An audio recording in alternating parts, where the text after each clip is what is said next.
항상 북중 관계는 긴장과 협력의 연속이었습니다. 그러니까 6.25 전쟁 터질 때는 북중 관계가 굉장히 좋았지만 근데 1956년도에 중공군과 가까웠던 연합파 공산주의자들을 김일성 주석이 다 제거를 했죠. 그게 그래서 사이가 또 안 좋았고 그러다 1961년도에 북중 우호 조약이 되면서 다시 좋아졌다가 1966년도 문화대혁명 때 북중 관계가 또 상당히 또 안 좋았습니다. 그래서 북한과 중국과의 관계는 항상 좋았던 관계가 아니라 긴장과 협력의 그런 번갈아감이었었고 이번 것도 다시 긴장 관계였다가 다시 협력 관계로 다시 복원이 됐다. 이번에 보면 처음으로 러시아, 푸틴, 중국 시진핑 주석, 그 다음에 김정은 위원장 3인이 정승절의 퍼레이드를 보게 되면 이거는 상당한 상징적인 의미가 굉장히 크다라고 좀 볼 수 있을 것 같습니다. 김정은 위원장이 9월 3일이죠. 중국의 전승절 행사에 전격 참석하겠다고 밝혔습니다. 우리가 북러 관계에 가까워지면서 특히 북중 관계는 얼어붙었다 이렇게 알고 있었는데 예상 바뀝니다. 이른바 김정은식 균형 외교의 시작인지 이게 우리에게는 뭐 호재인지 악재인지 상지대학교 소현철 교수님 모시고 분석해 보겠습니다. 어서 오세요. 네, 안녕하십니까. 예상하셨어요? 저도 많이 놀랬죠. 아까 속보 뜰 때 생각지도 못했던 일이 일어나서 야 이게 한반도의 지각 변동이 우리 생각보다 더 빨리 진행될 수 있겠구나. 그런데 사실 이 일이 돌이켜 보면은 처음이 아니었었거든요. 원래 김정은 위원장과 시진핑 주석은 첫 5년은 서로 관계가 좋지를 않았습니다.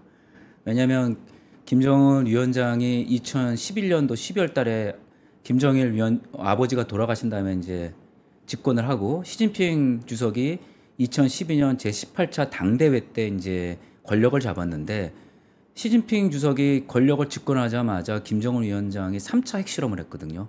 그래서 시진핑 주석이 엄청 노발대발 했던 걸로 말 안 알고 들은 있고, 거죠. 그래서 그 이후로 시진핑 주석이 국빈 방문한 데가 북한이 아니고 2014년에 한국을 우리 먼저 찾았죠. 그리고 2015년도에 박근혜 대통령이 전승절을 가지 않았습니까?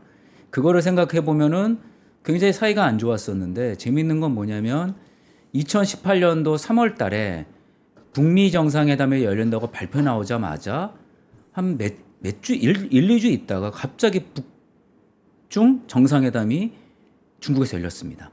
그래서 그때를 생각해 보면은 야 이게 저는 그냥 제 개인적인 생각은 북미 관계가 정상화될 때 중국이 여기서 더 이상 패싱당하면 안 되겠다는 생각도 아니었을까 제 생각은.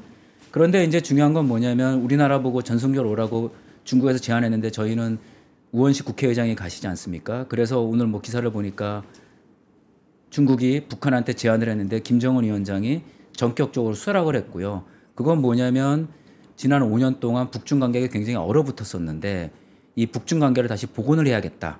그래서 우리 김 기자님이 말씀하신 대로 북한 입장에서는 러시아에 엄청나게 많이 좀 기울려 있었는데 이걸 어느 정도는 균형을 잡겠다. 북한 특유의 외교, 중러 등거리 외교가 다시 또 복원이 된 거 아닌가 그런 생각이 좀 들었습니다. 과거에도 그러니까 2차 대전 이후에 북한은 중국과 러시아에 이렇게 우리가 알기로는 그래도 중국과 더 가깝지 않았어요? 아버지나 할아버지 세대 때는? 사실 항상 북중 관계는 긴장과 협력의 연속이었습니다. 그러니까 6.25 전쟁 터질 때는 북중 관계가 굉장히 좋았지만 중공군이 왔으니까. 근데 1956년도에 중공군과 가까웠던 연합파 공산주의자들을 김일성 주석이 다 제거를 했죠. 그게 56년도 종파 사건이라고 하거든요. 그래서 사이가 또 안 좋았고 그러다 1961년도에 북중 우호 조약이 되면서 다시 좋아졌다가 1966년도 문화대혁명 때 북중 관계가 또 상당히 또 안 좋았습니다. 그래서 북한과 중국과의 관계는 항상 좋았던 관계가 아니라 긴장과 협력의 그런 번갈아감이었었고 이번 것도 다시 긴장 관계였다가 다시 협력 관계로 다시 복원이 됐다. 그래서 지난 80년간의 북중 관계를 보면 저는 전혀 이상치는 않은데 갑작스럽게 또 러시아랑 가까웠다가 이번에 전승절에 나가니까 좀 놀랬고 이번에 보면 처음으로 러시아, 푸틴, 중국 시진핑 주석, 그 다음에 김정은 위원장 3인이 정순절의 퍼레이드를 보게 되면 이거는 상당한 상징적인 의미가 굉장히 크다라고 좀 볼 수 있을 것 같습니다. 과거에 그때도 트럼프 대통령이네요. 그러니까 예. 북러 관계가 북미 회담 한다고 하니까 중국이 잠깐 나 좀 봐. 지금도 엊그저께 이재명 대통령 가서 이제 부추겨 줬잖아요. 예, 그렇습니다. 한번 만나보시죠. 예. 대통령 말고는 이거 해줄 사람이 없습니다. 했더니 만나고 싶다. 그런 이야기를 또 강조했잖아요. 예. 또 공교롭게 또 그럼 중국이 또 잠깐 나 좀 봐. 이렇게 되는 구조네요. 저 비슷한 구조라고 보고 있죠. 트럼프 대통령이 예. 그때도 네. 보면은 2018년도 6월 싱가포르 북미 정상회담 하기 직전에 2번이나 네. 북중 정상회담이 있었습니다. 그렇게 사이가 안 좋다가도. 이거 하나는 확실한 것 같습니다. 그 중국은 우리 자막에도 지금 중국은 천년의 적. 그 여기 나오시는 분들 많이 해요. 일본은 백년의 적, 중국은 천년의 적. 예. 그 동안에 북중 관계가 안 좋았던 게 중국의 김정은의 마음도 있지만 중국의 심기가 더 안 좋았지 않나. 그럴 수밖에 없는 게요. 북한이 핵탄두가 사실은 21년도 그 바이든 행정부 들어왔을 때는 사실 25개밖에 없었습니다. 근데 지금 한 4년 지나서 추정컨대 뭐 조사기관마다 차이가 있지만 최소 50개에서 100개까지 보고 있습니다. 저도 한 100개 정도 보고 있거든요. 박사님 북한핵 전공이시잖아요. 예, 그래서 매년 10개에서 20개 정도가 고농축 우라늄탄이랑 플루토늄탄이 나오기 때문에 북한이 중국 입장이 굉장히 곤혹스럽죠. 왜냐하면 북한이 핵이 고도화가 되면 될수록 한국이나 일본이나 대만이 핵무장 또는 그 무력 그 군사력이 강화되는 게 결국은 중국이 그렇게 되면 사실은 포위되는 구조거든요. 그래서 중국 시진핑 주석은 북한의 핵 능력 고도화에 대해서 심기가 굉장히 불편했었습니다. 그래서 이제 사실은 2018년도 19년도에 북중 관계가 잠시 좋아졌지만 실질적으로는 좋아진 게 경제적으로는 좋아진 게 없었던 게요. 잠깐 제가 데이터를 보면 2016년도에 제4차 그 북한의 핵실험이 있고 난 다음에 이때부터 유엔에서 본격적으로 경제 제재가 들어갔는데 그 전에는 중국이 유엔 제재에 별로 실질적으로 따르질 않았습니다. 근데 시진핑 주석이 이때 화가 많이 났었죠. 북한이 4차 핵실험하고 하면서 그때 이제 중국이 유엔 제재에 본격적으로 참여하면서 사실 북한의 그 수출은 거의 대부분이 98% 이상이 중국입니다. 네. 그 16년도에 28억 달러 수출했던 게 17년도에 18억 달러. 이때가 뭐냐면 17년도 9월 달에 6차 핵실험을 하고 11월 달에 대륙간 탄도탄 화성 15호를 쐈거든요. 네. 그리고 나서 보면은 2억 달러를 확 줄면서 시진핑 주석이 정치적으로는 제스처로 북한과 좋아졌지만 경제적으로는 북한에 대한 제재를 하나도 안 풀었었습니다. 결국은 뭐냐면 북중 관계가 안 좋았던 거는 다른 것보다도 중국이 북한산 지하자원을 하나도 수입을 안 하고 있는 거죠. 네. 그래서 김정은 위원장이 러시아와 관계를 돈독히 하고 작년에 북러 군사동맹을 맺고 작년 11월쯤에 쿠르스크에 북한군은 파병 10,000명 이상 파병하지 않았습니까? 네. 예, 그런 데다가 또 시진핑 정권이 뭘 했냐면은 북한의 달러 박스가 사실은 무역이 무너지면서는 노동자였습니다. 근데 북한의 노동자, 중국에 있는 북한의 노동자를 다 송환시키려고 했었어요. 사실 그것도 엄밀하게 말하면 유엔 제재 위반이잖아요. 달러 보러 가면 무조건 위반 아니에요? 아, 위반이죠. 네. 2017년도 마지막 그 유엔 제재가 네. 북한 노동자 다 송환해라 했는데 중국이 계속 미뤄졌다가 이제 작년에 다시 되돌려 보내려고 했었는데 그 갈등이 굉장히 컸었습니다. 그래서 2024년도에 무슨 일이 벌어졌냐면 시진핑 주석과 김정은 위원장이 서로 정상회담 한 다음에 그 다렌에다가 무슨 발자국 같은 거 있는데 그거를 덮어버렸다는 얘기가 기사가 나오지 않았습니까? 동판 네, 갈아버렸다고. 근데 그 정도로 중국이 심기가 불편을 했었죠. 그래서 그거를 돌파하기 위해서 김정은 위원장이 푸틴 대통령과 북러 동맹을 복원을 했죠. 1996년도 때 네. 그때 러시아가 그 북러 군사 동맹을 다 파기를 했거든요. 다 끝났었거든요. 그걸 다시 28년 만에 북러 군사 동맹이 복원이 됐죠. 네. 그러고 나서 북한군을 파병했는데 파병 목적이 뭘까요, 김 기자님? 결국은 군인들 통해서 돈을 받으려고 하는 거 아니겠습니까? 네. 예, 그래서 그 러시아를 통해서 지금 북한의 경제적 어려움을 돌파하려고 김정은 위원장이 시도를 했었는데 데이터를 잠깐 보시면 북한 원과 달러 환율이 작년 4월부터 급등을 했습니다. 네. 이게 환율을 보시면은 달러에 대한 북한 원이 원래는 굉장히 안정적이었거든요. 평양에 있는 달러 환율이거든요. 북한의 화폐 가치가 급락하고 있다. 예, 이게 왜 그러냐면은 2023년 말부터는 이제 락다운이 해제가 되면서 사실 북중 무역이 어느 정도 약간 재개가 됐는데 네. 북한의 수출은 못 하는데 중국으로부터의 수입은 북한이 늘어났어요. 그러니까 결국은 무역 수지 적자가 커진 상태에서 노동자들이 벌어지는 해외에서 달러가 들어와야 되는데 그게 안 들어오니까 그 북한 원화 환율이 급락을 한 거죠. 네. 네. 그러다 보니까 북한 경제가 실물적으로는 그닥 나쁘지가 않은데 결국 북한의 모든 주요한 거래가 달러나 위안화로 거래되다 보니까 결국 인플레이션이 화폐 현상 아니겠습니까? 네. 달러나 위안화가 안 들어오니까 북한의 원화 가치가 폭락을 한 거죠. 그래서 이제 경제가 환율도 안 좋아지는데 문제는 북한의 쌀값까지 폭등을 했습니다. 쌀은 자급이 됩니까? 북한 김정은 위원장이 되면서 예전에는 식량이 많이 부족했는데 이제 옛날만큼 굶어 죽는 사람은 없습니다. 예, 그래서 김정은 위원장이 우리식 경제 관리 기법이라 해서 그 사실은 어느 정도 농가한테 자율권을 주면서 네. 북한의 쌀 생산이나 식량 생산이 과거보다는 많이 개선이 됐어요. 물론 그렇다고 해가지고 영양이 아주 풍족한 건 아니지만 과거처럼 굶어 죽는 사람은 지금 북한에는 그닥 없다라고 보시면 될 것 같습니다. 네. 그런데 이제 중요한 건 실물은 좋아져도 북한도 지금 시장화가 많이 되면서 일반 살고 있는 서민들 경제는 어려워진 거죠. 그래서 김정은 위원장이 이번에 전격적으로 가는 이유도 이런 부분도 결국은 균형 해결을 잡겠다. 첫 번째. 네. 네. 두 번째는 경제적으로 지금 어려운 이런 경제 상황을 좀 한번 돌파해 보겠다는 이 두 가지 목적이 있어서 이번에 전승절에 간 거 아닌가라고 저는 보고 있습니다. 네. 코로나 풀리고 중국가의 수출액이 18억 달러니까 2조 5조. 우리 신세계 강남 지점이 1년 매출이 3조거든요. 예. 북한이 지금은 더 줄었지만 예. 한참 수출할 때 신세계 강남점 매출 정도 하는군요. 예. 자, 그림을 그려보죠. 김정은 위원장이 이제 그 전승전하면 그 위에 올라가서 왜 박근혜 대통령 때도 우리가 그림을 그렇죠. 박근혜 대통령 시진핑 옆에 섰던가 그렇습니다. 그랬죠. 예. 우리 국회의장도 상당히 예우를 해줘야 할 텐데 물론 이제 국가원수는 아니지만 예. 어떻게 서느냐도 궁금하고 예.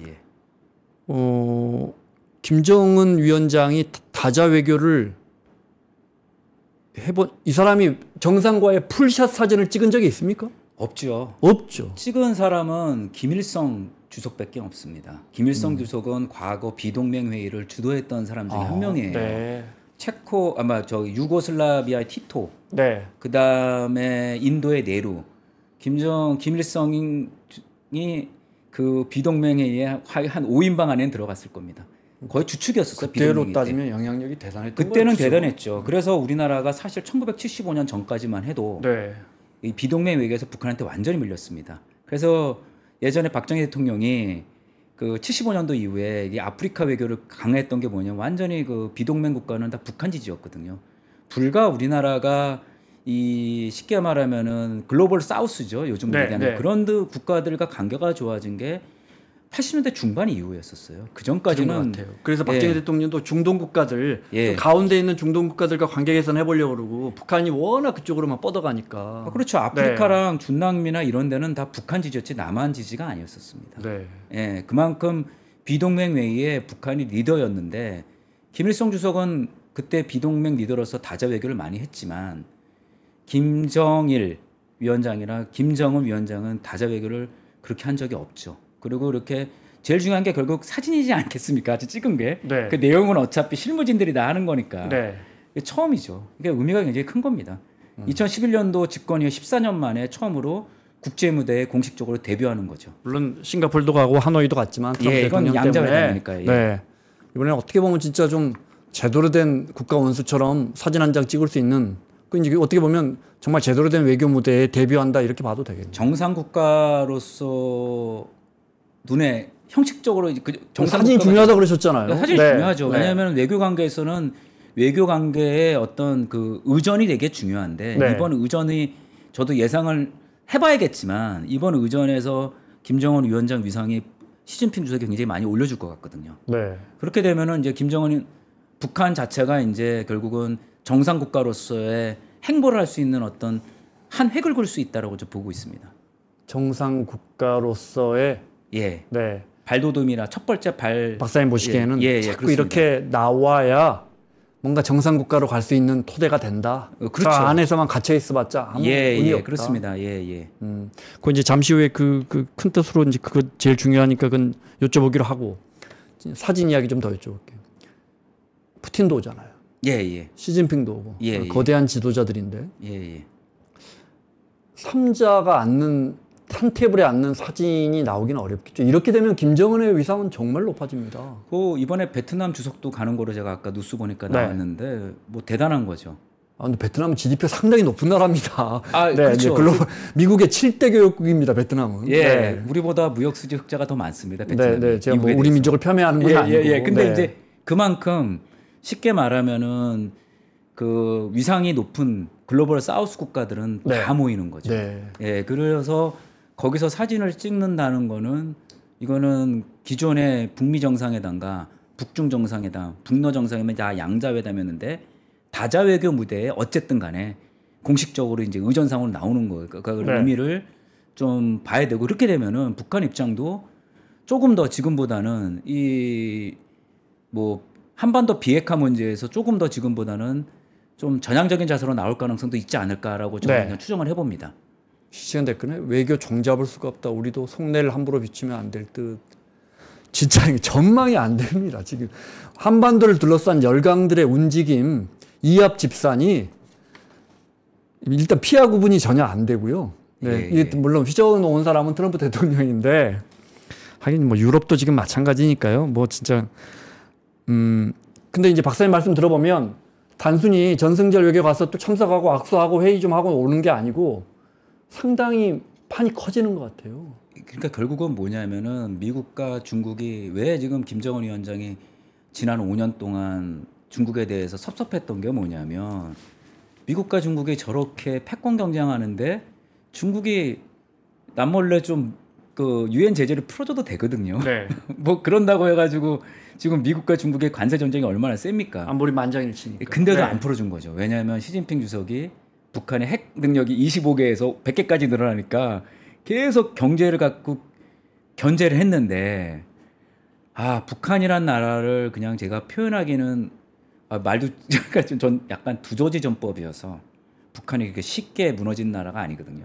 왜냐하면 중국도 북한을 어떻게든 길들여 보려고 막 무역 제재도 하고 엄한 거 많이 했는데 북한이 그렇게 경제적으로 어려워가지고 중국한테 손 내밀지는 않지 않았습니까? 근데 이번 판도 보면은 결국은 중국이 먼저 손을 내민 거죠. 마치 2018년도에 북미 정상회담 할 때 그때 어떻게 보면 이런 얘기까지 나왔어요. 중국 패신론까지 나왔어요.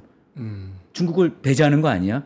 북미 정상회담에 뭐 이게 뭐 논란의 여지는 있는데 그래서 갑자기 이제 시진핑 주석이 김정은 위원장을 만났죠. 왜 그러냐면은 시진핑 주석이 되자마자 2013년도 12월 달인가 장성택이 친중국가 강간 장성택 고모부를 죽이지 않았습니까? 그렇죠. 네. 2017년도 상반 1월인가 2월 달에 아시겠지만은 말레이시아 공항에서 김정남을 죽이지 않았습니까?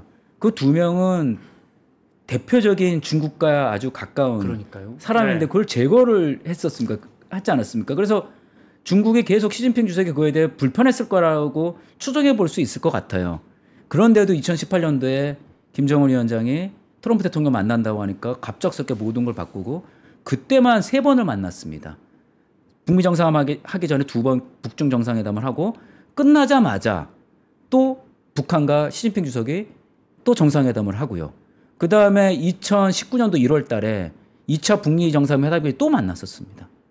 그렇기 때문에 이게 지금 뭐냐면 중국 입장에서는 북한에 대한 불편함이 있지만 지금 북미 정상회담에서 이 한반도의 정세가 바뀔 때 중국이 여기서 자기가 소외되면 안 되지 않겠습니까? 그래서 적극적으로 또 다시 지난 5년간 안 좋았던 걸 뒤로 하고 다시 관계 개선하는 거죠. 근데 이런 모습이 국제 정치의 아주 기본입니다. 우리는 이게 이유가 있죠. 우리나라 같은 경우는 한미 동맹이 되게 중요하죠. 왜냐하면 우리나라는 38선 휴전선을 지어놓고는 사실 우리가 다 바다 막혀 있지 않습니까? 네. 북쪽이. 그러니까 우리가 미국밖에 없으니까 우리는 한미 동맹을 굉장히 저도 되게 중요하다고 보니까 미국밖에 없죠. 그렇다고 일본이랑은 관계는 좋지만 우리가 북한이 하듯이 중국과 러시아처럼 우리가 등거리 해결할 수 없지 않습니까? 근데 북한은 등거리 해결할 수 있는 여건이 돼 있어요. 왜냐하면 중국과 러시아가 서로 으르렁거리는 사이이기 네, 때문에. 네. 그래서 그 두 개를 시계추 외교를 북한은 한 80년간 그걸 경험을 했고 우리 대한민국은 그럴 수 없는 형편이다 보니까 뭐 북한이 잘한다기보단 그런 지리적인 이점을 북한 외교가 잘 활용하고 있다. 그리고 이런 말하면 그렇지만 독재 국가가 외교하기는 훨씬 더 자율성이 높습니다. 민주주의 국가는 뭐 누구 만나면 말들이 많잖아요. 네, 뭐 잘했냐 못했냐 네. 프로센 칸이 있는데 북한이 뭐 그런 게 있겠습니까? 그래서 이 외교하기에는 독재 국가, 권위적인 국가가 네. 민주주의 국가보다 훨씬 더 쉽다는 게 일반적인 외교학적인 뭐 개념이기 때문에 그런 것까지 보면은 북한의 지리적 이유, 그다음 정치적 체제 때문에 아마도 이 등거리 외교가 남한보다는 훨씬 더 좀 할 수 있는 그 룸이 네. 많다 이렇게 보고 있습니다. 독재가 효율적이죠. 민주주의 굉장히 비효율적인 제도입니다. 외교 입장에선 그렇습니다. 아니 다른 걸로 봐도 네 민주주의는 그렇지만 뭐 우리가 채택한 최고의 제도니까 네. 자, 짐 싸고 있을 것 같은데 며칠 안 남았습니다. 한 엿새 남았나요? 예. 김정은 위원장 생각은 그러니까 종합해 보면 불러서 가는 건 아닐 거예요, 그렇죠? 그렇죠. 그리고 분명히 미국과의 관계 개선, 미국의 이 트럼프 대통령에서 발언된 이 태풍의 힘이 커질수록 예. 뭐 글로벌 사우스 말씀하셨지만 브릭스 플러스도 마찬가지고 저쪽에서 뭉치는 힘도 커진다는 걸 EU 마찬가지고 그렇습니다. 느끼고 있습니다. 예. 그 와중에 중국이 이렇게 자석처럼 이렇게 끌어당기면 이제 김정은의 생각은 어떻게 되는 겁니까? 이런 거죠. 이게 쉽게 말하면은 한미일 삼각 동맹 뭐 협력 체제에 자기 북러만 갖고는 힘에 붙일 수밖에 없죠. 그리고 중요한 건 뭐냐면 북한의 무역 구조가 러시아랑은 서로 쉽게 말 비교 우위의 무역을 하기가 어렵습니다. 러시아도 네. 자원을 수출한 나라고 북한도 자원을 수출하니까 네. 서로 이게 경제적으로는 이게 서로 교류할 게 많지는 않습니다. 뭐 돈은 뭐 파병을 해서 돈은 받을지언정. 네.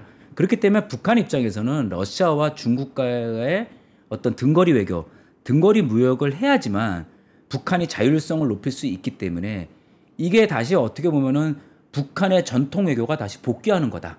그러니까 한쪽으로만 가지 않고 그 균형 외교를 해가지고 자기들이 좀 더 이익을 높이겠다. 그게 언제였었냐면은 한국 전쟁 끝난 다음에 북한 경제가 10년 동안 엄청 고도 성장했거든요. 그래서 뭐 여러 보시면 아시겠지만 1970년 전까지는 북한이 잘 살았습니다. 그래서 예전에 영국 옥스퍼드대 교수인 로빈슨 교수가 60년대 64년도인가 그쯤에 북한과 대동강의 기적이라는 얘기를 썼었어요. 그리고 66년도에 북한이 런던 월드컵에서 8강을 갔었거든요. 네. 그래서 그때 북한의 경제가 부흥했던 게 뭐냐면 중국과 러시아가 다 원조를 해줬어요. 그걸 갖고 전후 복구를 해가지고 경제가 엄청나게 좋아졌죠. 그래서 사실 1972년 전까지 그래 7.4 남북 공동성명 전까지는 대략적으로는 북한이 우리보다 잘 살았습니다. 그때 뭐 냉장고 보급률 이런 게 앞섰었다고. 그렇죠. 네. 예, 그래서 북한이 그때 잘 살았기 때문에 그거를 갖고 이제 북한에서 사실은 이 뭐라 그럴까 이 남한보다도 훨씬 세계 경제학자들이 놀랐었죠. 북한의 그 성장을 보고. 근데 그 북한 성장 모델이 누구 모델이냐면 스탈린 모델입니다. 네. 스탈린 모델, 그러니까 결국 뭐냐면은 그때 당시 지원을 북한은 알고 있는 거죠. 중국과 러시아 둘 다한테 도움을 받아야 네. 북한 경제가 다시 재건될 수 있다라는 걸 알기 때문에 지금 이번 이 전승절 참석하는 게 의미가 크다라고 보고 있고요. 그 이유는 뭐냐면 푸틴의 러시아가 20년 전보다 힘이 세지면서 중국 입장도 러시아를 무시할 수 없는 게 된 거죠. 그래서 모든 어떤 그 구조가 북한한테 유리한 구조로 지금 된 거죠. 러시아랑 중국과의 관계가 여기서 뭐 쉽게 말하면은 북미 관계가 개선이 되면은 북한의 입장에서는 경제 개발할 수 있는 경제 재건할 수 있는 어떤 힘이 될 수 있지 않을까. 뭐 저는 그렇게 상상을 하고 있습니다. 네. 잠시 후에 그건 계속 여쭤보고 하나만 더요. 예. 지금은 알겠는데 왜 냉전 때는 예. 왜 철의 장막 뒤에 있는 러시아와 중국은 서로 사이가 안 좋았답니까? 미국이라는 또 이 서구 사회라는 공동의 적이 있었는데 그렇게 첨예한 대립을 할 때 왜 두 열강은 사이가 안 좋았어요? 아, 원래 열강이라서? 스탈린이랑 마오쩌둥이랑 사이가 좋았습니다. 근데 스탈린이 죽고 나서 후르쇼프가 스탈린 격하 운동을 하면서 그때 서로 사이가 안 좋았죠. 교조주의냐 수정주의냐. 뭐예요? 그건 뭐예요? 그러니까 이제 뭐 너희가 네. 그 뭐냐면 그때 평화공정론을 내세웠거든요. 네. 그 누구야 후르쇼프가 소련이. 그래서 그때 후르쇼프가 누굴 만났냐면 존 F 케네디를 만나면서 그런 식으로 미소 관계가 개선될 조짐이 보이니까 중국이 그때 너희 수정주의자야. 그리고 왜 너희가 말이 되냐? 어떻게 자본주의 국가 미국과 회담을 할 수가 있어? 그리고 후르쇼프는 너는 교조주의자야. 왜냐하면 1958년 대약진 운동 실패를 했죠. 그러면서 서로 으르렁거렸고 69년도 때 서로 국경 분쟁이 나고 그때 브레즈네프가 중국에 핵을 쏘려고 했었어요. 정말로요? 네, 그래가지고 닉슨 대통령 그때 69년도에 닉슨 행정부에 물어봤어요. 비밀리에. 네. 야, 우리 핵 쏘려고 하는데 어떠냐 했더니 닉슨이 안 된다. 왜냐하면 닉슨은 그때 생각을 갖고 있었죠. 미중 관계를 개선시키려고. 그래서 이제 이거는 역사 보면은 지리가 국경선을 땅으로 있는 데는 사이가 좋은 나라가 없다고 보시면 됩니다. 시기적으로는 그러면 등자오핑의 이 개혁 개방보다 후르시초프가 문을 열려고 했던 게 더 먼저네요. 한 10년 정도 먼저. 그렇죠. 그러고 나서 1956년도에 1953년도에 스탈린이 죽고 네. 그 다음에 후르쇼프가 되고 난 다음에 물론 베를린 위기가 있었어요. 1958년부터 61년까지. 그래서 쿠바 미사일 위기까지 있었는데 이게 쿠바 미사일 위기를 얘기를 하면 되게 중요한데 그때 요즘 다 이제 사료가 나왔는데 그때 뭐 케네디가 뭐 아주 강경하게 나서 그거 아니에요. 뒤에서 다 합의가 있었어요. 버튼 누르기 직전이라는 거 아니에요? 누르기 직전 갔는데 그때 후르쇼프랑 케네디가 뒤에서 딜을 했습니다. 터키에 있는 미국의 미사일을 주피터를 빼고 대신에 우리는 쿠바에 미사일을 안 넣게. 근데 그게 나중에 밝혀졌어요.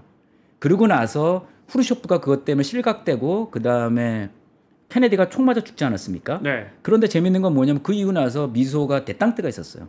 그걸 생각해 보시면은 그 동서독이 그 서로 협력 빌리 브란트가 1969년에 나왔거든요. 네. 그래서 닉슨 때부터 브레즈네프가 미소 대탕티였었죠. 그래서 이게 지금 이 그림이 지금은 우리가 이거 말이 되냐 했는데 1945년도부터 쭉 냉전체 80년에 우리가 해방 80년이 지금 딱 80년이지 않습니까? 미소 관계. 이걸 보면은 미소, 미중 얘네 이 세 강대국들은요. 서로 싸우다가 뒤에서 딜하고 다 그래왔다는 거죠. 그래서 저는 항상 실리 외교나 실용 외교가 중요하지 이념 외교를 할 필요가 없다. 서로 이념적으로 하면은 소련과 중국이 서로 싸울 리가 없지 않겠습니까? 근데 소련도 사실은 스탈린의 그 공산주의가 일국 사회주의입니다. 그래서 그 원래 공산주의도 세계주의거든요. 영구혁명론이라고 옛날에 나왔는데 그거를 반대했던 사람이 스탈린이에요. 일국 사회주의론. 그리고 민족주의 개념을 스탈린이 끌어들여 왔어요. 그래서 트로츠키가 원래 영구혁명론이었거든요. 야, 우리 세계 공산주의에 힘을 모으자. 그래서 각국 공산당 우리는 하나야. 계급 투쟁을 해야 되니까. 원래는 그거 아니에요? 망국의 노동자야. 그게 이제 역사가 공산주의가 그렇게 나오지만 민족이 계급보다 위라는 게 역사가 다 증명한 거죠. 그래서 스탈린도 민족주의 공산주의를 한 거예요. 그래서 제3세계 국가들이 사실은 다 소련에 그때 다 속은 거죠. 근데 그 열강들이 그때그때 그렇게 뒤로 딜을 안 했으면 지금 지구가 남아있겠어요. 그렇죠. 그러니까 이념이라는 거는 프로파간다는 앞에 있는 거고 뒤에서는 다 물밑 접촉을 다 하는 거죠. 그러니까 정치도 그렇고 다 그렇거든요. 뭐 앞에서는 국회에서 서로 싸우다가 뒤에서 술 마시면서 예전에 우리가 정치가 그랬었거든요. 옛날에 삼긴 시대 때만 해도. 근데 어느 순간부터 우리가 이 정당 정치가 다 너무 당파성이 커지면서 그 뒤에서 그렇게 어떤 협상과 협의가 많이 좀 없어졌는데 그 국제관계는 항상 그래왔습니다. 자, 우리 이야기를 해보죠. 일단 트럼프 대통령은 늘 뭐 지나간 말이더라도 김정은 위원장을 만나겠다고 늘 했었고 예, 예. 이게 상당히 후순이겠지만 저희로서는 뭐 실현 가능한 거 아니겠습니까? 특히 이번에 한미 정상회담 때도 또 언급이 됐고. 예, 예. 그런데 이렇게 북한이 다시 또 이렇게 중국과 가까워지면 트럼프 예. 대통령은 지금 러시아랑 중국을 보는 시선이 전혀 다르잖아요. 네. 예, 예. 제 표현이 맞나요? 그렇죠. 그렇죠. 예, 예, 예. 트럼프 대통령 입장에서 지금 중국의 패권을 잡아야 되는 거죠. 예, 예, 예. 속된 말로 버릇 잡아야 되는 거 아닙니까? 예, 예. 그렇습니다. 근데 김정은 위원장이 저렇게 중국 쪽으로 가서 이번에 좋은 모습을 보여준다면 우리 입장에서는 예. 북미 관계가 개선되는 건 또 한 발짝 더 뒤로 가는 거 아닙니까? 그렇게 보지는 않습니다. 제가 사실 여기 오기 전에 좀 네. 재밌는 뉴스를 하나 봤어요. 원래 러우 전쟁 터진 다음에 미국의 석유 업체들이 다 철수를 했습니다. 엑슨모빌이. 네. 근데 뭐 지금 나온 뉴스 보니까 물밑에서 엑슨모빌이 지금 사할 이내 석유가스전 다시 복귀한다는 얘기가 나왔어요. 이 얘기는 뭐냐면 지금 석유 업체들 러시아 많이 들어가 있습니다. 예, 그러니까 네, 네. 예, 그래서 이제 제가 왜 그러냐면 중국과의 관계도 일단 이런 거죠. 싸우되 이게 이렇습니다. 제1차 세계대전이 일어나기 전에 전 날까지도 독일과 영국은 무역이 제일 많았어요. 그러니까 지금 많은 국제정책들이 보는 사람들 중에 뭐냐면 지금 미중과의 관계는 네. 1차 세계전 일어나기 전 영국과 독일과 관계가 똑같습니다. 근데 그때는 뭐가 차이 나냐면 독일이 GDP가 영국을 역전을 했어요. 그래서 영국 혼자 못 이기니까 미국을 끌어들여 가지고 독일을 이겼듯이 지금은 어쨌든 중국의 GDP가 미국의 65% 수준이거든요. 네. 시진핑 주석도 최근에 여러 얘기가 많지 않습니까? 뭐 어쩌고 뭐 군부가 이런 저는 근데 그렇게는 보지는 않아요. 근데 이제 중요한 건 뭐냐면 어쨌든 지난 5년간 중국 경제가 안 좋지 않습니까? 데이터도 그렇고 전 제일 중요한 게 뭐냐면 중국의 대학생들이 제대로 된 일자리를 못 찾고 있다. 이게 한 4, 5년 누적된다고 생각해 보십시오, 기자님. 이게 물론 중국이 통제사이기 때문에 쉽게 그런 혁명이나 뭐 이런 게 일어나지는 않겠지만 뭐 네. 일부는 뭐 1989년 천안문 사태 같은 거 아니냐 뭐 이런 얘기인데 저는 그렇지는 못지 않지만 국민들의 불만이 계속 쌓이고 있다는 거죠. 성장률 5% 밑으로 내려가면 사회 불안 올 거라는 이야기는 옛날부터 있었거든요. 근데 더 네. 중요한 건 뭐냐면은 중국이 4차 산업혁명을 굉장히 잘하고 있지 않습니까? 네. 그게 일자리를 또 없애버리는 거예요. 인공지능이라든지 뭐 로봇이라든지 이런 게 오면 사실은 양질의 일자리가 지금 중국의 문제는 대학생들이 괜찮은 일자리가 없다는 게 더 문제인 거죠. 먹고 사는 거야 예전 대학진 운동 때 뭐 수천만 명 굶어 죽고만 했는데 그때보다 낫지만 지금 젊은이들이 그때랑 같습니까?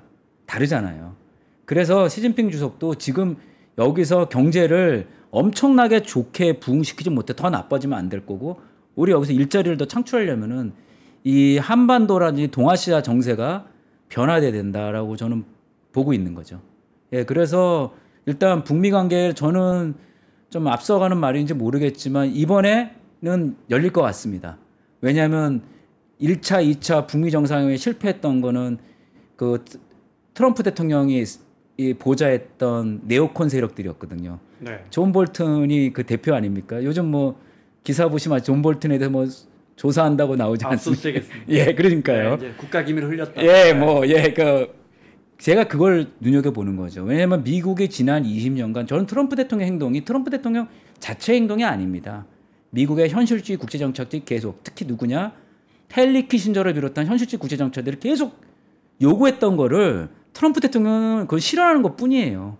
그러니까 미국의 바이든 행정부는 뭐 민주평화론자라서 민주주의가 세계 평화를 갖고 온다. 근데 민주주의를 위해서는 전쟁도 불사한다. 현실주의자는 뭐냐? 무슨 소리냐? 쓸데없는 전쟁 하지 말아야 된다. 트럼프 대통령이 말하는 모든 거는 헨리 키신저와 같은 현실주의 국제 정책들이 말한 내용이니까 똑같습니다. 그러니까 사람들이 우리가 왜냐면은 민주주의 지켜야 돼, 전쟁해야 돼. 그게 뭐냐면 2003년도 이라크 전쟁 미국이 그 실패해서 얼마나 많은 그 미국의 국력이 낭비가 됐습니까? 그리고 2021년도 8월 달에 아프가니스탄 철수하고 나서 그다음에 바로 또 러우 전쟁 요즘 나오지 않습니까? 러우 전쟁 즉각적으로 휴전할 수 한 달 만에 끝날 수 있는데 영국의 보리스 총리가 가서 계속 전쟁하라고 하지 않았습니까? 거기에 핵심이 뭐냐면 바이든이랑 둘이서 이렇게 아마 트럼프가 됐었으면 저는 안 일어났을 거 봐요. 그거는 트럼프 대통령 말이 맞아요. 다른 건 몰라도. 트럼프 대통령이 그때 재선을 했었으면 러우 전쟁이 일어나지 않았을 거고 저는 인플레이션이 일어나지 않았을 거라고 보고 있어요. 지금 엄청난 인플레이션과 물가가 많이 올라간 그때 러우 전쟁 때문이에요. 근데 그 얘기를 제가 하는 게 아니라 제프리 삭스 교수 책 보시면 나올 거예요. 그 보시면 그게 현실주의 국제정치 다 그렇게 얘기하는데 네. 네오콘 애들이 부추긴 거죠. 러우 전쟁을. 그러면서 이 모든 게 이렇게 판이 이렇게 엉그러진 거죠. 트럼프 대통령이 처음 진짜 간섭할 게 한두 개가 아닌데 전 세계를 간섭해야 할 자리인데. 예. 저 한반도 위에 있는 핵 하나 갖고 있는 핵 하나가 유일한 나라의 지도자를 또 만난다. 예.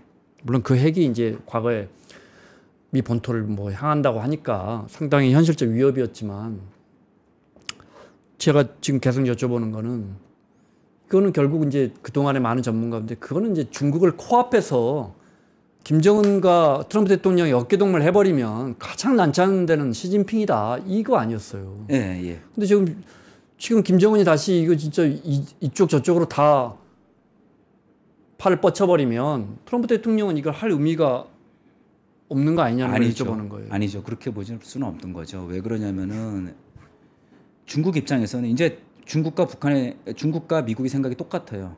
북한 핵을 더 이상 확대시키면 안 된다. 이대로 놔두면 그 공통적인 그건 공통적 있군요. 이익이죠. 왜냐하면은 북한에 지금 핵이 바이든 행정부 시작할 때 25개 정도였는데 지금 100개까지 늘어났어요. 이 상태로 5년만 더 가면 북한이 핵이 200개입니다. 5년만 더 들어가면요. 계산해보면 10개에서 20개에서 맥스 200개까지 가요. 그리고 북한은요. 트럼프 행정부 때까지는 액체 추진 ICBM밖에 없었습니다. 바이든 때 고체 추진 ICBM, 고체 추진이 되면은 탐지가 안 돼요. 액체는 연료를 넣어야 되기 때문에 시간이 좀 한 20분 정도 이상 걸리거든요. 먼저 1시간 동안 이거 들어야 되는데 교수님한테. 예, 근데 고체는 그렇게 안 들어가요. 거기다가 뭐냐면 국초음속 미사일까지 북한이 바이든 행정부 때 만들어놨어요. 그래서 바이든 행정부가 전략적 인내 툴을 하면서 북한의 핵과 미사일 능력이 다 고도가 돼버렸어요. 그러니까 미국과 중국의 이해는 심플하지. 야, 이거 북한 더 이상 핵 늘리면 안 돼. 감축으로 가야 된다. 일단 한반도로 비핵화를 가는 거는 롱텀 목표는 똑같대. 근데 그때 제가 안타까운 거죠. 그때 2019년도 때 딜이 그때 트럼프 대통령 말이 맞았었어요. 그때 딜이 성사됐고 비핵화를 단계적 비핵화 갔으면 지금 이 상태가 안 간 거죠. 근데 볼튼이나 이런 사람들이 북한 절대 안 됩니다 뭐 해가지고 놔뒀더니 북한이 그러고 핵이 100개가 된 거예요. 그러니 트럼프 행정부가 김정은이 좋아서 그럴까요?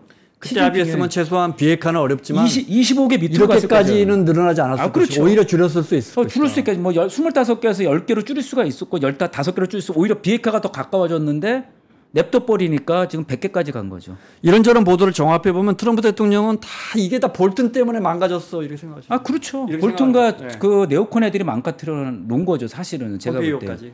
그렇죠. 그러고 나니까 뭐냐. 그러고 와서 또 쓸데없이 러우 전쟁을 오히려 그 선에서 막았어야 되는 건데 오히려 부추겼지 않습니까? 민주주의를 지키기 위해서. 근데 지금 전문가들 나와서 뭐라 그래. 이제는 작년과 얘기 틀리지 않습니까?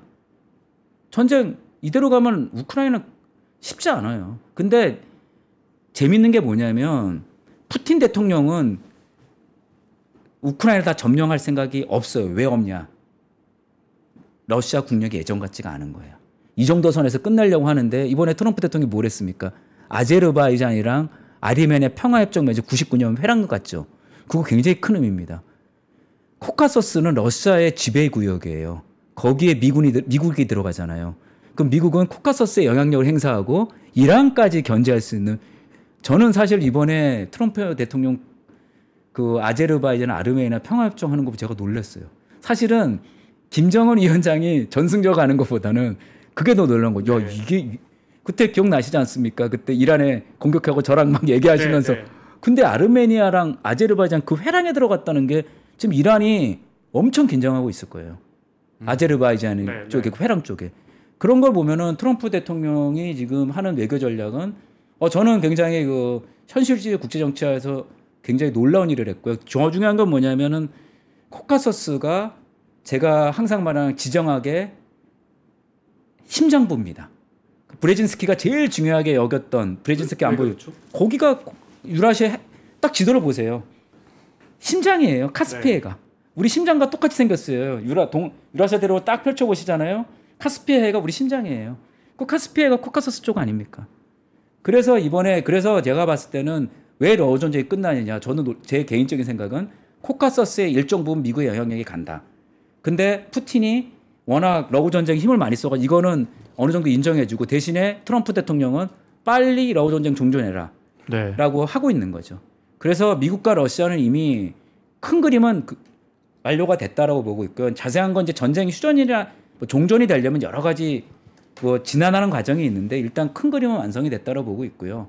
더 중요한 건 뭐냐면 러시아가 전쟁을 끝난다고 해도 과거처럼 유럽과 경제 관계는 하기는 어렵다는 거죠.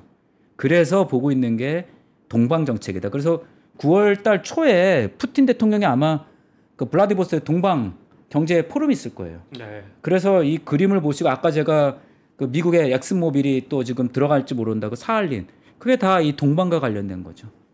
그래서 이 북중러는 항상 협력과 긴장 관계의 연속입니다. 지금 이것도 끝난 게 아니에요. 지금 일단 또 협력하는 모습 보이지만 네. 또 각자 이익을 위해서 다 움직일 거라고 봐야 되는 거죠. 제일 중요한 질문. 그렇게 북러 대화가 시작이 되고 한반도 비핵화에 대한 프로세스가 다시 과거에 우리가 생각하지 않은 방식대로라도 진행이 된다면 예. 그다음 한반도 평화를 위한 가능성들은 어떤 절차들이 남아 있습니까? 일단은 싱가포르 그 북미 정상회담 때 나왔던 합의문 4개 중에 3개를 보면 첫 번째가 새로운 북미 관계입니다. 북미 관계 개선. 네. 두 번째는 한반도 평화 체제, 네. 세 번째 그 한반도 비핵화입니다. 네. 그러면은 결국 뭐냐면은 일단은 자 보십시오. 한국이 러시아랑 수교를 돼 있고 중국과 수교돼 있지 않습니까? 네. 근데 북한은 일본도 수교 안 됐고 미국과 수교 안 됐죠. 결국 핵심은 뭐냐면 미국과 북한의 수교, 북미 북일 수교가 이루어져야 될 거다라고 보고 있습니다. 그 그림을 보면 두 번째는 그렇게 되면 평화 체제를 구축이 되겠죠. 왜냐하면은 현재는 휴전 체제이기 때문에 휴전의 당사국은 사인한 사람을 보시면 그 북한, 네. 그다음 중국, 그다음에 유엔군 총사령관 이렇게 돼 있죠. 우리나라는 유엔군에 들어가 있으니까. 그러면 당사자가 휴전협정의 당사자는 북한과 중국이 같이 들어가죠. 물론 소련은 없습니다. 그때. 그러니까 결국은 뭐냐면은 그렇게 평화 체제를 되기 위해서는 원래 1954년도에 제네바 평화회담이 있었어요. 네. 근데 그게 다 딜이 브로컨되면서 우리가 한반도가 평화 체제가 안 되고 지금까지 휴전 체제로 됐거든요. 결국은 북미 북일 수교 맺고 뭐 수교라기보다는 관계 정상 연락사무소라도 되고 두 번째 평화 체제, 세 번째는 이제 한반도 비핵화 이렇게 가지 않을까라고 저는 추정을 해보고 있습니다. 중요한 질문이 있습니다. 그렇게만 되면 좋죠. 진짜 평양에 예. 미국 대사관 들어가면 이제 김정은 위원장 입장에서는 뭐 이게 뭐 미사일 맞을 염려도 없고 그렇죠. 정권 보장되고 예. 우리 입장에서는 그거 빌미로 또 개혁 개방하면서 경제 협력 하자고 하면서 이렇게 녹여 나갈 수 있는데 중국 이걸 왜 찬성합니까? 어떤 걸?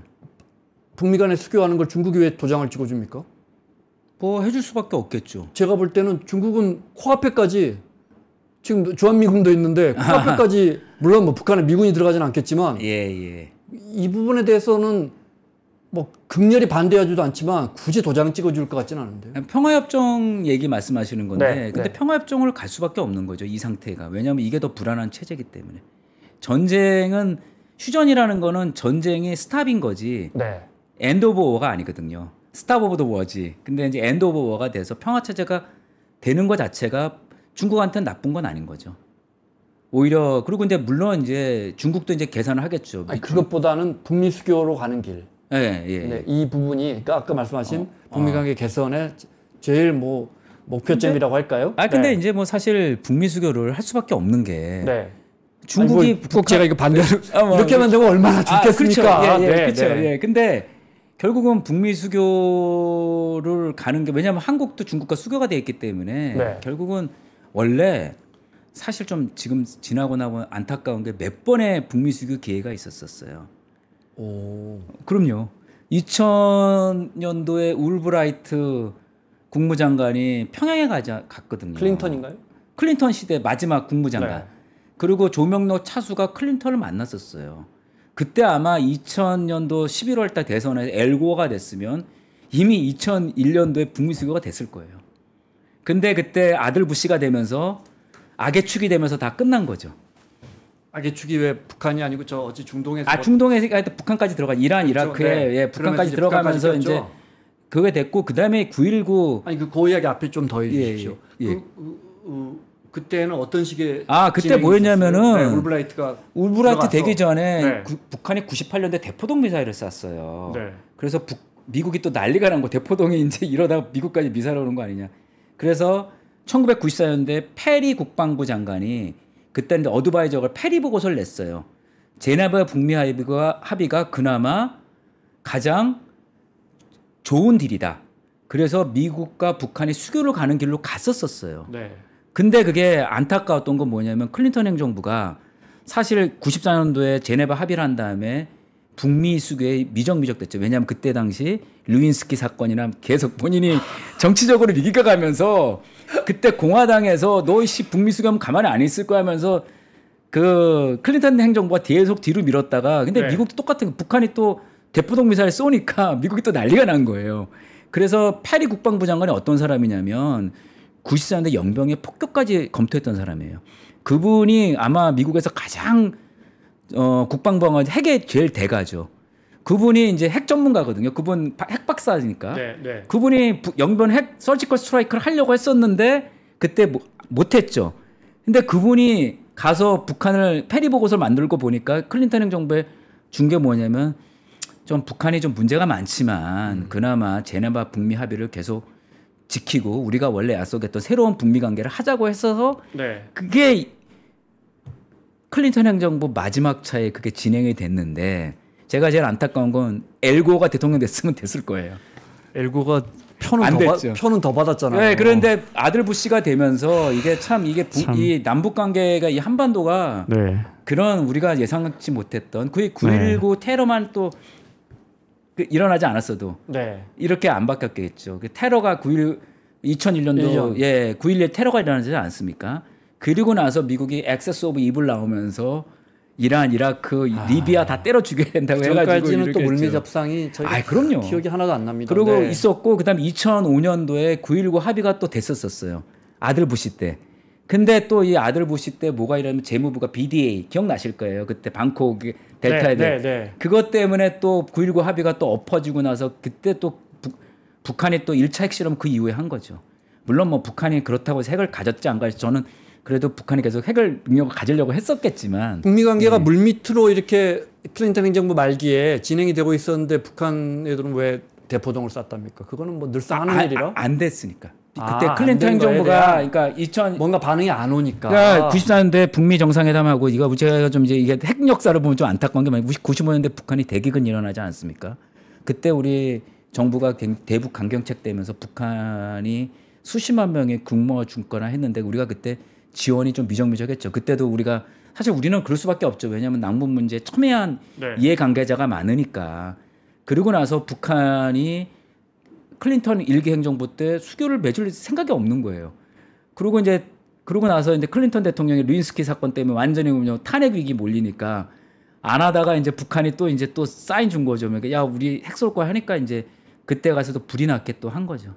그러니까 좀 이 북미 관계를 보면은 그런 이유 그리고 또 2008년도에 사실은 김정일 위원장이 뇌졸중을 쓰러지지 않았으면 또 어떻게 될지 그때 대선대 뇌졸중을 쓰러니까 김정일 위원장이 야 이거 나 얼마 못 살 것 같다 빨리 후계자 결정해야 돼. 그때까지 2008년도 8월달에 뇌졸중으로 쓰러지기 전까지는 사실은 북한의 김정일 후계자가 결정된 게 없었었어 공식적으로. 그러다 쓰러지고 나서 김정일 위원장이 몇 년 못 살 것 같으니까 후계 체제를 구축하려고 그때 또 핵을 쏘기 시작한 거죠. 그러니까 이게 이 북미 관계라는 게 이게 그냥 이렇게 우리가 볼 때는 지금 이렇게 되지만 그 숱한 고비마다 역사적으로 이벤트가 항상 안 좋은 게 생겼죠. 그 뭐 클린턴이 좀 그런 위기 뭐 탄핵 위기. 그리고 트럼프 대통령도 2019년도 2월달에 그때 북미 정상회담을 못했던 이유 중에 그때 트럼프 대통령 탄핵 위기 있었잖아요. 그때 그 누구야 뭐 나 방송 나와서 막 난리가 났고 그래서 그때 알게 됐던 뮬러 특검에 특검 받고 있어. 그때도 사실은 트럼프 대통령이 2차 정상회담 때 일괄 타결을 원했던 이유 중에 하나가 뭐냐 트럼프 대통령도 그 당시는 정치적 입지가 굉장히 약했어요. 제가 그걸 보고 나니까 이게 참 이 북미 관계가 왜 안 되는 거 뭐냐면 그런 고비고비마다 미국의 정치적인 사건 또는 북한의 정치적 사건 때문에 이게 이 양자 간이 너무나 오랫동안 끌고 왔었고요. 사실은 김일성이 91년도에 한반도 비핵화 선언하고 92년도에 첫 북미 고위급 회담이 열렸을 때 북한에서 92년도 사인을 줬어요. 네. 우리 미국과 관계 정상화 하고 싶다는 걸. 근데 그 당시 우리나라 정부가 반대를 했었죠. 그리고 뭐 아시겠지만 2002년도 9월 달에 고이즈미 총리가 북한에 가서 김정일 위원장 만나서 그때 북일 수교 하려고 했었어요. 그런데 갑자기 그때 납치자 문제가 터지면서 또 그러니까 이 관계가 수교 보상금 그게 그때 나오는 보상금이 중요한 게 아니라 그때 이제 납치자 일본 북한 애들이 또 일본 사람 납치해가지고 또 그랬죠. 일본 여론이 뒷고 야 우리 납치자도 안 구해놓고 무슨 북일 수교야. 그래서 또 이게 다 어그러진 거죠. 그러니까 이 북한과의 북미 관계나 북일 관계가 이게 좋아질 때마다 이런 정치적인 이벤트가 생기면서 다 여기까지 오게 된 거죠. 클린턴 행정부 때 연변인가요? 평양인가? 연변이죠. 그 공수하기 직전까지 갔었다. 어디 회고록에 보면. 그렇죠. 페리 보고서에 페리 회고록 보면 그게 다 나와 있습니다. 그럼 결론적으로는 물론 이제 뭐 중기 때 다르고 말기 때 다르지만 클린턴 행정부 때 물밑 협상으로 밀고 당기기를 하면서 이쪽은 핵 개발 이제 초기고. 그게 잘 풀렸으면 결과적으로는 금리 수교까지도 갈 수 있었다. 근데 클린턴 행정부가 그 당시에는 사실 북한 문제가 최소한의가 아니라 그때는 뭐냐 우크라이나 핵이었었어요. 소련이 구소련이 해체가 되면서 카자흐스탄이나 우크라이나 핵 반납하기 전에 그거 이슈랑 있었고요. 그다음에 95년도가 뭐가 있었냐면 NPT 체제 영구 그 연장하는 거가 있어가지고 클린턴 행정부가 북한 핵은 일단 빨리 제네바 합의 끝내놓고 우크라이나랑 그다음에 구소련에 있는 핵을 빨리 러시아로 넘기는 게 이슈였었죠. 왜냐하면 그 당시 러시아 연방이 해체가 되면서 이 핵이 러시아 연방에 있는 핵들이 테러리스트들한테 갈까 봐 그게 우선이었지. 북한은 그 당시 플루토늄 탄말리스 핵탄두를 제조한 건 아니었거든요. 핵탄두를 만든 거는 아들 부시 때 만들었었어요. 2004년도, 2005년도쯤에. 그러니까 2005년도 그렇죠. 정확한 뭐 좀 봐야겠지. 2005년도 1월달에 첫 핵탄두를 만들었어요. 연변을 때리려고 했던 거는 이런 핵 물질 만드니까 플루토늄 만드니까 시작하기 전에 때리자. 그래서 미국에서 다 생각을 94년도에 했었는데 그때 이제 미국에서 한국전 만약에 일어난 북한이 그 당시만 장사포가 우리나라가 요즘은 그때 30년 전에는 우리가 그래도 그때 당시 재래식 무기가 북한한테 그 당시 압도적이지가 않았기 때문에 미국이 캐주얼티 사상자가 얼마나 하고 딱 보니까 이게 너무 많이 죽는다. 그러다가 북한이 또 이제 우리한테 쏴버릴 수 있으니까. 그렇죠. 왜냐하면 그 당시는 장사포로 바르게 쏘게 되면 서울 불바다론이 그때 나온 거죠. 근데 이제 그때는 그런 것 때문에 그리고 이제 북한이 핵도 그때는 물질 몇 개니까 핵탄두 두세 개 만들 정도의 물질이 있었던 거지. 그 당시에는 ICBM이 없었거든요. 북한에 ICBM 나온 거 2017년도니까 그때 조금 딜을 했으면 좋은데 이게 뭐 지나고 나면 다 아쉬운 점이 너무 많았던 거죠. 북핵 문제에 있어서는. 듣고 보니 더 모르면 차라리 나았을 걸. 더 아쉬운 부분이 많습니다. 근데 뭐 이번에 전승절이 어떤 턴어라운드가 될 수 있는 기점이 될 수 있겠다. 중국은 지금 3분밖에 안 남았습니다. 중국은 뭐 내줄 수 있습니까? 시진핑은 이번에 김정은 위원장 들어와서 관계 개선이 되면 이거죠. 원산 갈마지고 관광객 보내주는 거. 이거 완성이 됐거든. 김정은 위원장 고향이 원산이지 않습니까? 이거 두 번째는 북중 무역을 좀 재개해 주는 거. 이렇게만 되면 북한 경제가 좀 숨통이 트이겠죠. 이 원산 갈마지구가 10년 동안 했던 김정은 위원장의 가장 역점을 둔 사업이거든요. 관광 사업이죠. 두 사람이 시진핑 주석과 김정은 위원장이 포옹하는 정도를 보면 알 수 있겠네요. 저는 가능성이 크다라고 보고 있어요. 관광 사업은 유엔 제재와 상관이 없습니다. 그렇군요. 그래서 또 트럼프 타워가 평양에도 있지만 원산에 가는 걸 더 원하겠죠. 왜냐면 골프장이 금강산에 있지 않습니까? 그래서 제가 봤을 때는 일단 관광 사업 재개, 오는 거 북한 중국 관광객이 원산 갈마지고 가는 거, 그다음에 북중 무역이 지금 재개되는 거, 북한의 수출이 어느 정도 지금보다 늘어나게 되면, 그리고 또 북한 노동자 송환 안 해주고, 이것만 해도 뭐 북한 입장에서는 중국과의 얻을 게 많이 있는 거죠. 저런 거 텄 닦고 택지 부지 팔아서 주택하고 부지 시설 개발하고 이제 PF에서 이거 전 세계에서 제일 빨리 잘하는 나라가 우리인데 저희가 숟가락만 얹어도 북한 개발할 수 있는 게 정말 우리 일자리는 또 얼마나 많이 늘어나겠습니까? 그 이야기 하시니까 또 제가 또 앞서가네요. 예, 근데 바로 되지는 않더라도 네. 중요한 건 뭐냐면 이제 그럼요. 각 네. 나라들이 네. 사실 지금 미국은 그 쉽게 말하면 부채가 36조 달러고 러시아도 지금 더 이상 전쟁 수행하기 어려울 정도 경제가 안 좋고 중국도 안 좋고 일본도 안 좋고 우리의 열강들이 경제 상황이 안 좋아서 과거처럼 전쟁할 수 있는 여력들이 예전보다 많이 체력이 약해졌어요. 그러니까 전쟁은 결국 돈이거든요. 역사를 보면 다 돈 많은 네. 나라가 전쟁에 이기기 때문에 결국은 지금 체제는 이 강대국들이 조금 이제 한반도에 변화를 주도할 가능성이 있고 우리가 여기서 좀 주도적으로 역할을 해야 된다. 그렇게 보고 있습니다. 9월 3일 날 우원식 의장과 김정은 위원장이 한 테이블에 앉는 건 기대하기 어렵겠죠. 지금 분위기에서는. 뭐 누가 알겠습니까? 북쪽에서 우리한테 이 메시지 예, 던지는 거 보면 뭐, 일단은 예. 너무 적대적 세서. 두국가 관계에서 그렇죠. 그러겠죠. 네. 근데 이제 뭐 항상 외교라는 거는요. 네. 그 우리 이상과 달리 가는 경우 워낙 많기 때문에 예. 그러니까요. 뭐 좀 남북 관계도 뭐 적대적 두국가 관계 대신에 우호적 두국가 관계도 될 수가 있는 거 아니겠어요? 네. 네. 예, 동서독 케이스를 보면 우리가 훨씬 더 경제적으로 좋은데 좀 물론 쉽지 않겠지만 조금 더 열린 마음을 갖게 되면 한반도의 문제가 우리가 좀 주도적으로 끌고 갈 수 있겠다라고 좀 보고 있습니다. 네. 자, 김정은 위원장이 중국 전승절 전격적으로 참석한다고 밝혀서 우리 소현철 박사님 갑자기 모시고 자세한 설명 들었습니다. 고맙습니다. 예, 감사합니다.